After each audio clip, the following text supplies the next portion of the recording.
America అయిపోయింది, ఇప్పుడు Australia వంతు. దేని గురించి అనుకుంటున్నారా? మన విద్యార్థుల గురించి. ఇండియాకు ఆస్ట్రేలియా ప్రభుత్వం బిగ్ షాక్ ఇచ్చింది. స్టూడెంట్ వీసా రూల్స్ని మరింత కఠినతరం చేసింది ఆస్ట్రేలియా. ఇండియన్ స్టూడెంట్స్ను హై రిస్క్ కేటగిరీలోకి చేర్చింది ఆస్ట్రేలియా. మీరు వింటోంది, నేను అంటోంది అక్షరాల నిజం. ఇంతవరకు అక్కడ అంటే హై రిస్క్ కేటగిరీ లేదు, బట్ ఇప్పుడు హై రిస్క్ కేటగిరీలోకి చేర్చింది ఆస్ట్రేలియా. ఇండియన్స్కు ఆస్ట్రేలియన్ స్టూడెంట్ వీసా మరింత కష్టం కాబోతోందనేది ఇప్పుడు జరుగుతున్న చర్చ. ఇండియా నుంచి నకిలీ సర్టిఫికేట్లతో విద్యార్థులు పెరగడంతో ఈ నిర్ణయం తీసుకున్నట్టుగా తెలుస్తోంది ఆస్ట్రేలియా. ప్రస్తుతం ఆస్ట్రేలియాలో 150,000 మంది భారతీయ విద్యార్థులు ఉన్నారు.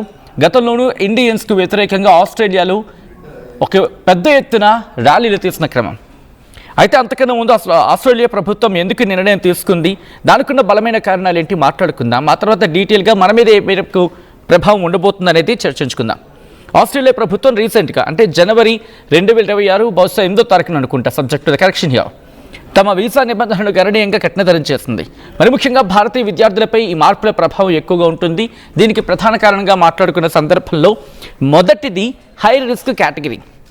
జనవరి 8, 2026ని ఆస్ట్రేలియా భారత్ను అంటే ఇండియాను ఎవిడెన్స్ లెవెల్, సాధారణంగా ఏమంటారంటే EL అంటారు, ఈ ఎవిడెన్స్ లెవెల్ 3 అంటే దాదాపుగా అత్యధిక ముప్పు ఉన్న దేశాల జాబితాలోకి చేర్చేస్తుంది. దాంతోపాటు నేపాల్, బంగ్లాదేశ్లతో పాటు భారత్ను కూడా ఈ లిస్టులోకి చేర్చడానికి ప్రధాన కారణం నకిలీ ధ్రువపత్రాలు, ఫేక్ డాక్యుమెంట్స్. దాంతోపాటు ఆర్థిక గణాంకాలు, అంటే ఒక విధంగా చెప్పాలంటే మనం ఈ ఫైనాన్షియల్కి సంబంధించి ఫైనాన్షియల్ ప్రూఫ్స్ మనం ప్రొవైడ్ చేస్తూ ఉంటాం కదా. ఇటు కెనడాకి వెళ్ళే సందర్భంలోనూ, అమెరికాకు వెళ్ళే సందర్భంలోనూ, మిగిలిన దేశాలకు వెళ్ళే క్రమంలో ఈ ఫినాన్షియల్ డాక్యుమెంట్స్తో ప్రూఫ్స్ మనం చూపిస్తూ ఉంటాం కదా.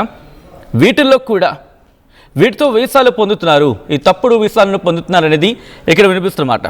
దీంతోపాటు వీసా హాపింగ్ అంటారు, హూపింగ్ అంటారు. సో హాపింగ్ అనుకుందాం. వీసా హాపింగ్ గురించి కూడా మాట్లాడుకునే క్రమం. చాలామంది స్టూడెంట్స్ ఏం చేస్తారంటే వీసాపై వచ్చి ఆ తర్వాత వేరే చిన్న కోర్సులోకి మారి దాంతోపాటు అక్కడ కంటిన్యూటీగా ఉండిపోతున్నారు. అమెరికా వెళ్ళారు అనుకోండి, అక్కడికి వెళ్తారు, చదువుకుంటే ఏదో ఉద్యోగాలు చేస్తూ ఉంటారు. సో సాధారణంగా బతుకుతారు అంటూ ఉంటాం కదా. ఎక్కడికి వెళ్ళినా బతుకుతారు కోసం మన వాళ్ళు ప్లాన్ చేస్తూ ఉంటారు. అంటే అక్కడితో ఆగిపోకుండా నెక్స్ట్ ఏం చేయాలి. విచిత్రం ఏంటంటే భారత్లో ఉన్నప్పుడు ఈ పని చెయ్యం. బహుశా ఈ మాట అంటే కొంతమందికి మనసు నొచ్చుకోవచ్చు, కానీ వాస్తవం కాదా? ఒక్కసారి మనం ఆత్మపరిశీలన చేసుకుంటే, ఇక్కడ ఉన్నప్పుడు చదువుకున్నప్పుడు ఉద్యోగం చదువుకుంటే ఈ దేశం బాగుపడుతుంది. కానీ ఎంతమంది చేస్తున్నాం? ఆత్మపరిశీలన చేసుకుంటే నిజాలు బయటకు వచ్చేస్తాయి. కానీ పక్క దేశాలకి, వేరే దేశాలకు వెళ్ళినప్పుడు మాత్రం అక్కడ చదువుకోవడానికి వెళ్ళి వాళ్లకు తెలియకుండా ఉద్యోగాలు చేస్తూ డబ్బులు సంపాదించుకుంటూ అఫ్కోర్స్ కష్టపడుతున్నారు. బట్ అదేంటిది అక్కడ కరెక్ట్ కాదు. అక్కడికి వెళ్ళి మీరు చదువుకోవాలి, క్యాంపస్లో మాత్రమే ఉద్యోగాన్ని చేసుకోవడానికి వాళ్ళ దేశానికి ఉన్న నియమాలు, నిబంధనలకు దానికి అనుగుణంగా అక్కడ మసులుకోవాల్సిన సందర్భం ఉంటుంది. కానీ దాన్ని అతిక్రమించే ఉద్యోగాలు చేస్తారు. అదే విచిత్రం అక్కడ. అదే భారత్లో ఉండి ఆ ప్రయత్నాలు చేస్తుంటే ఎప్పుడు మనం బాగుపడేవాళ్ళంగా. Coming back to the subject here at again. ఏం జరుగుతోంది? ఈ చాలామంది స్టూడెంట్స్ ఈ స్టూడెంట్ వీసాల మీద వెళ్తారు కదా, వెళ్ళిన తర్వాత అక్కడ వేరే చిన్న కోర్సులో జాయిన్ అయిపోవడం, ఆ కోర్సులో చేరిపోవడం, అలా కంటిన్యూటీ అయిపోవడం, ఇది ఒకటి వాళ్ళకి పెద్ద తలనొప్పిగా మారింది. నెక్స్ట్ ఏంటి? డాక్యుమెంట్స్. వీళ్ళ ఫినాన్షియల్ ప్రూఫ్స్ గురించి మాట్లాడుకున్న సందర్భంలో కావచ్చు, లేకపోతే ఫేక్ డాక్యుమెంట్స్. వీసా ప్రాసెస్ జరుగుతున్నప్పుడు ఫేక్ డాక్యుమెంట్స్ పెడుతున్నారు. ఆ ఫేక్ డాక్యుమెంట్స్తోనే వీళ్ళు ఆస్ట్రేలియాకు వచ్చేస్తున్నారు. వచ్చిన తర్వాత అక్కడ ఏం చేస్తున్నారు? మళ్ళీని అక్కడ ఉన్న చదువుకోవడానికి వచ్చి అక్కడ ఉన్న చిన్న కోర్సులో జాయిన్ అయిపోయి అది కంటిన్యూటీ అయిపోతున్నారు. అంటే దేశం విడిచి వెళ్ళిపోవాలి, కానీ వెళ్ళటం లేదు, అక్కడ ఉండిపోతున్నారు అనేది వినిపిస్తున్న ఇంకొక మాట. దీంతోపాటు ఇంకా అక్కడ ఏంటంటే ఇల్లు కావచ్చు, లేకపోతే మౌలిక వసతుల కొరత ఏర్పడుతోంది. దీని గురించి కూడా ఒకసారి బ్రీఫ్గా మాట్లాడుకుంటే, ఎక్కువగా సిడ్నీ, మెల్బోర్న్ ఈ నగరాల్లో రెంట్స్ ఎక్కువగా ఉంటున్నాయి అని కొన్ని రిపోర్ట్లు చెప్తున్నమాట. ఇక్కడేంటి, ఇళ్ళ అద్దెలు పెరిగిపోతున్నాయి. దీంతో స్థానికుల మీద ప్రభావాన్ని అక్కడ మోయాల్సి వస్తుంది. సాధారణంగా ఏముంటుంది, ఇప్పుడు మీరు నేను మన ప్రాంతం నుంచి వేరే ప్రాంతానికి వెళ్ళామనుకుందాం, వెళ్తూ ఉంటాం కదా.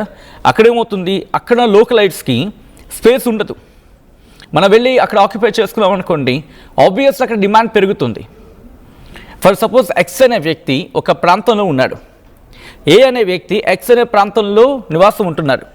బి అనే వ్యక్తి అదే ఎక్స్ అనే ప్రాంతానికి వచ్చినప్పుడు ఈ ఏ అనే వ్యక్తి కూడా అక్కడ ప్రయత్నం చేద్దాం అనుకున్నప్పుడు ఏమవుతుంది, అక్కడ డిమాండ్ పెరిగిపోతుంది, లెవెల్ ఆఫ్ డిమాండ్ ఉంటుంది కదా, పెరిగిపోతూ ఉంటుంది. ఆ డిమాండ్ పెరిగిపోతున్నప్పుడు ఏమవుతుంది, ఏ అనే వ్యక్తి ఉన్నప్పుడు బహుశా ఒక 100 రూపాయలు 1000 రూపాయలు నార్మల్గా చెప్తున్నా ఇంటి అద్దె ఇప్పుడు ఒక 10,000 అనుకుందాం. సాధారణంగా 10,000 ఇంటి అద్దె ఉండాల్సింది. ఎప్పుడైతే బి అనే వ్యక్తి ఇక్కడికి వచ్చి నాకు కూడా కావాలని ఎంతైనా ఇస్తాను, ఎందుకంటే నాకు అక్కడ ఎగ్జిస్టెన్స్ అనేది, అక్కడ నేను ఉండడం అనేది ముఖ్యం. కాబట్టి ఒక 15,000 ఇచ్చేస్తాను అనుకోండి, అప్పుడు ఏ అనే వ్యక్తికి ఇబ్బంది కదా. అరే నేను ఇక్కడ స్థానికేతరుడికి ఎవరికో మీరు ఇచ్చేయడం జరుగుతోంది, దానివల్ల స్థానికులు ఇబ్బంది పడుతున్నారు అనేది ఇక్కడ ప్రధానంగా వినిపిస్తున్నమాట. సో దీంతోపాటు నిజంగా ఒక జెన్యూన్ స్టూడెంట్స్ అంటూ ఉంటారు కదా, వాళ్ళని ప్రోత్సహించాలి. పని కోసం విద్యార్థి వీసాను అడ్డదారిగా వాడుకునే వారిని ఏరేయాలి. ఇది వాళ్ళ ప్రధాన లక్ష్యం. ఓకే, ఇక్కడ దీని గురించి మాట్లాడుకున్నాం. అసలు ఎంతమంది భారతీయులు అక్కడికి వెళ్తున్నారు, ఎంతమంది భారతీయులు ఆస్ట్రేలియా వెళ్తున్నారు, అసలు ఏ దేశాలకు మన వాళ్ళు వెళ్తూ ఉంటారు అనేది ఒక్కసారి మాట్లాడుకునే ప్రయత్నం చేద్దాం. ఎందుకంటే డేటా ప్రకారం మాట్లాడుకుంటే ఇంకా ఖనీగా ఉంటుంది, ఇంకా చెప్పాలంటే పర్ఫెక్ట్గా ఉంటుంది. కాబట్టి సో ఆస్ట్రేలియా ఇప్పుడు సంచలన నిర్ణయం తీసుకుంది కానీ టాప్ 5 దేశాలు ఇది భారతీయులు ప్రిఫరెన్స్ ఇచ్చి టాప్ 5 నేషన్స్ గురించి మాట్లాడుకుంటే 2025-2026 గణాంకాల ప్రకారం సుమారు 13.35 నుంచి 15 లక్షల మంది భారతీయ విద్యార్థులు వివిధ దేశాల్లో చదువుకుంటున్నారు. ఇంకా చెప్పాలంటే మన తెలుగు రాష్ట్రాల్లో ఆంధ్రప్రదేశ్, తెలంగాణ నుంచి అత్యధికంగా విద్యార్థులు విదేశాలకు వెళ్తూ ఉండడం ఇక్కడ మనం గమనించవచ్చు. అయితే మొదటి స్థానంలో ఉంటుంది కెనడా. ప్రస్తుతం భారతీయ విద్యార్థులకు అత్యంత ఇష్టమైన దేశంగా మాట్లాడుకుంటారు కెనడా. ఎందుకంటే అక్కడ పిఆర్ అంటే వలస విధానాలు కావచ్చు, లేకపోతే పార్ట్ టైం ఉద్యోగ అవకాశాలు కావచ్చు, ఇక్కడ ప్రధాన కారణంగా ఉంటుంది. దాదాపుగా 4,27,000 పైచిలుకు మంది విద్యార్థులు అక్కడ ఉన్నారు. ఇక్కడ business management, health sciences, IT డిపార్ట్మెంట్లో ఉంటూ ఉంటారు. దాంతోపాటు ఆ స్ట్రీమ్స్లో వాళ్ళు ఉద్యోగాలు కావచ్చు, చదువుకోవడం కావచ్చు, మరి ముఖ్యంగా చదువుకోవడం, ఆ ఉద్యోగ విషయం పక్కన పెడితే చదువుకోవడం విషయంలో ఈ కోర్సెస్లో వాళ్ళు జాయిన్ అవుతూ ఉంటారు. ఆ తర్వాత స్థానంలో సాధారణంగా అందరూ ఏమనుకుంటాం, అమెరికా ఫస్ట్ ప్లేస్ అనుకుంటాం. కాదు, మన వాళ్ళ preference second place America.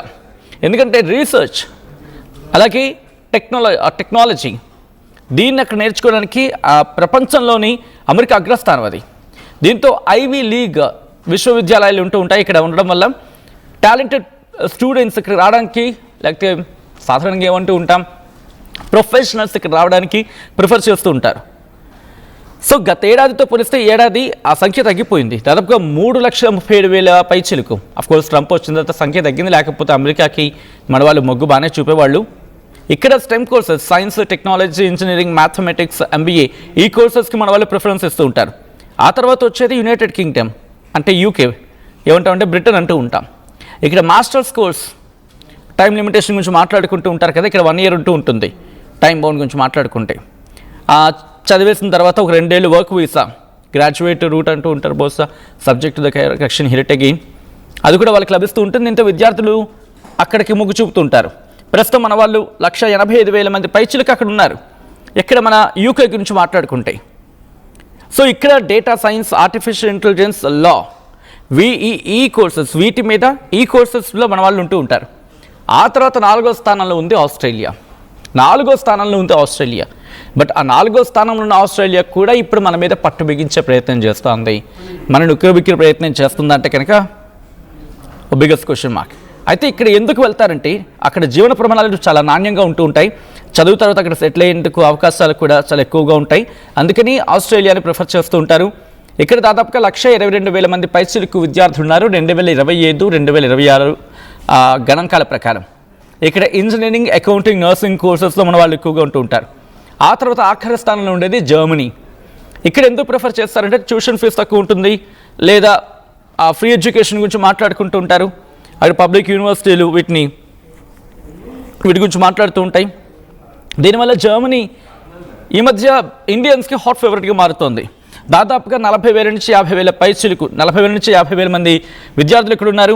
Mechanical engineering, automobile, రోబోటిక్స్లో ఇక్కడ ప్రధానంగా మన విద్యార్థులు ఆసక్తి చూపిస్తూ ఉంటారు ఆ కోర్సెస్లో. సో నీతి ఆయోగ్ అలాగే మినిస్ట్రీ ఆఫ్ ఎక్స్టర్నల్ అఫైర్స్ నివేదికల ప్రకారం మన ఇండియన్ స్టూడెంట్స్ విదేశీ విద్య కోసం ఏటా 3 లక్షల కోట్ల నుంచి 6 లక్షల కోట్ల వరకు ఖర్చు చేస్తున్నారు. రిమెంబర్ మనం మాట్లాడుకున్నాం కదా, విదేశీ విద్యార్థులు ఇంతమంది వెళ్తున్నారని చెప్పి. దీంట్లో వీళ్ళంతా కలిపి దాదాపు 3 లక్షల కోట్ల నుంచి 6 లక్షల కోట్ల వరకు ఖర్చు చేస్తున్నారు. ఇందులో 60% మంది మాస్టర్ స్కూల్స్కి మాత్రమే వీళ్ళు ప్రిఫరెన్స్ ఇస్తున్నారు అంటే అర్థం చేసుకోవచ్చు. సో ఇప్పుడు ఆస్ట్రేలియా కూడా కఠినతరం చేయడం అనేది చాలా ఆసక్తికరంగా మారుతోంది. ఇది ఎంతవరకు దారితీయచ్చు అనేది ఆసక్తికరంగా ఉంది.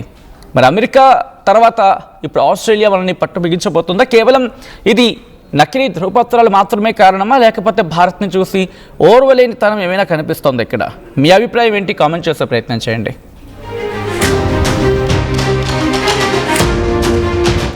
At KL, experience what it feels like to be a true engineer. KL, deemed to be university.